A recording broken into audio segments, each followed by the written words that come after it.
Hi there, my name's Christian, aka Krispy. Today we're going to be reviewing the Path of Osiris Egyptian Game Tiles. So this is a product from Lunesdargent, and hopefully I'm pronouncing that correctly.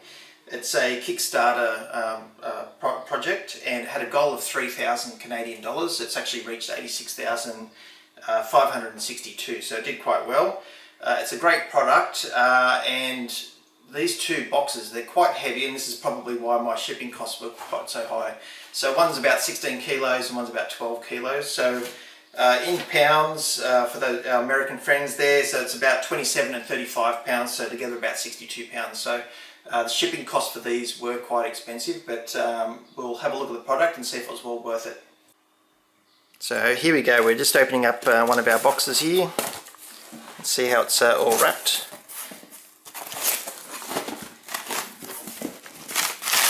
A lot of packaging material.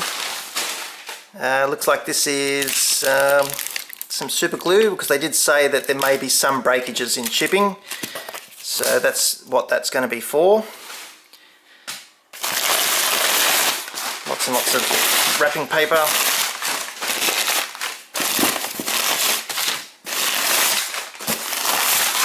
Alright, so let's have a look at this.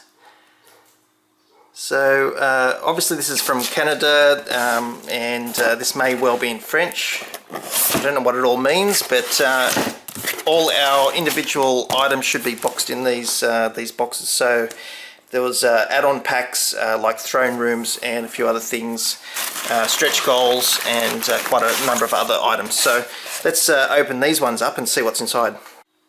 So I forgot to add, I've added or purchased two sets, well actually 4 sets of the standard, plus the stretch goals. So what we're seeing here now is the boxes for 1 or 2 complete sets with their stretch goals. So I've got double this, so we'll open these up. Okay, so here's one of the first boxes. I'm imagining this is one of the standard sets, and the other boxes may be the stretch goals and other add-ons. So they look like they're quite well wrapped. Apparently early in the project there was a couple of, well there's always been breakages, but in the first couple of shipments there was more breakages than the later shipments. So hopefully none of these are broken, so let's open these ones up. Here's an example of one unwrapped. So they're using some foam wrap, some cardboard, like paper. And this is one of the game tiles. So this is the columns. So these are painted, so they just have a basic paint. And let's open all of them up and we'll have a close look.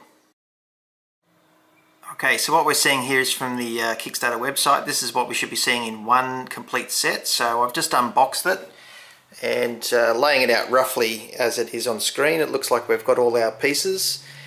These ones at the front are obviously the stretch goals, sarcophagi, sphinxes, obelisks, and this corner piece, which I didn't know was part of that, but obviously it is.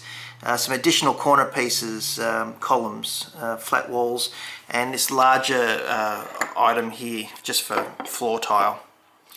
And at the back here we have the doors with movable doors, removable.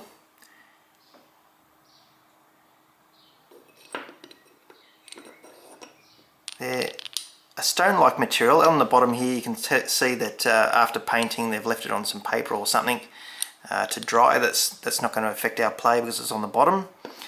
The variation in painting is quite good. You expect some little dabs of paint here or there, and that's fine given that it's an Egyptian tile and it looks like they could be abandoned ruins. Let's have a look at the hieroglyphics on some of these items. There's a corner piece, so the painting brings those up quite well. They're very good actually. Here's some corridor pieces. Some more corridor pieces and the steps.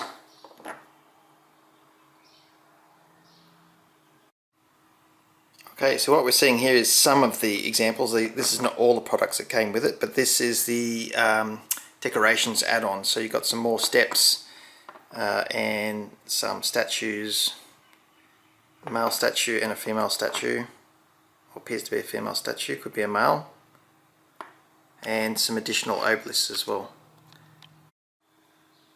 Okay, so what we've got here is the throne room. You'll notice that the walls are a different pattern. You've got a raised platform here, and also some different tiles here, some decorative tiles in the center. You also have these columns which are different from the standard columns, with different motifs on each side. And then you also have a slightly different door, so with some form of moon type shape on that.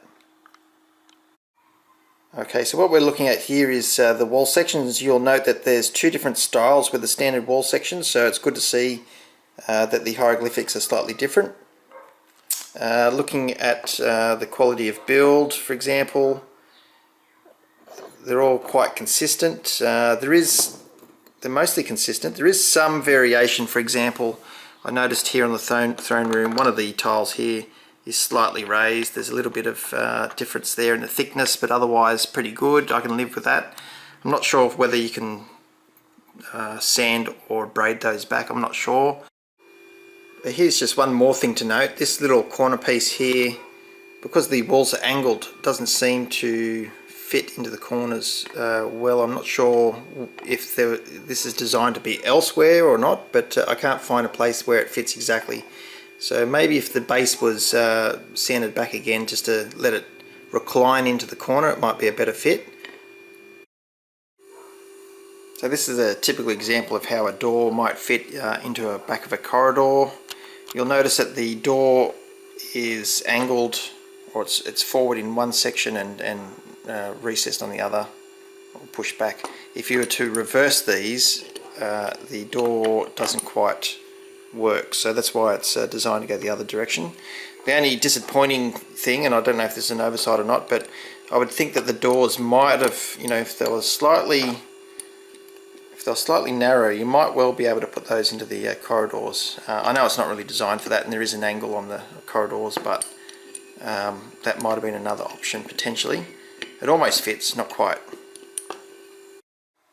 So this is an example of how I might pack these. I'm not sure how durable they are. They seem to be quite durable if they spent 2 to 3 months out in the ocean, and none of these have broken, so that's quite good. So this is just a last look around. This is all the items that I've got in 2 sets with one of each of the add-ons, with an additional box which I'm yet to open, so that's one additional set there. So just out of interest, I thought I'd add the picture of the included paperwork with the super glue. So on that it lists just the basics on how to give a basic paint job and how to repair any broken items, even though I didn't have any broken items. So just summarising, the Path of Osiris game tiles were quite good. There was very little in the way of imperfections. There was the occasional imperfection, but nothing too serious. Some items could be potentially sanded if they're not quite even. The packing was excellent. There was no breakages at all, which I was amazed with, given that they've included super glue there. The paint job is a fairly basic paint job, but it's very effective and it's well worth it to bring out the hieroglyphics. Shipping cost obviously was quite expensive for me, being an international ship. However, the items were incredibly heavy and it's an international ship, so you can understand why it's so expensive. However, the Lunesdargent Workshop have indicated that they are looking at sourcing cheaper options, so that would be good for future. Which brings me to the next point. They do have a new Kickstarter called Amun-Ra Buried Ship and the Tomb Entrance. So this is adding on to this existing set, including, obviously as the name suggests, the Tomb Entrance, and also they're looking at some semi-futuristic / Egyptian type tiles, which might be Stargate inspired, I'm not sure. And not just the stone cast items, they've also got 3D print files as well, which are open lock compatible. So give that a look, and if you're worried about shipping costs for heavy items, then maybe you could print your own. So thanks for your time, and see you next time.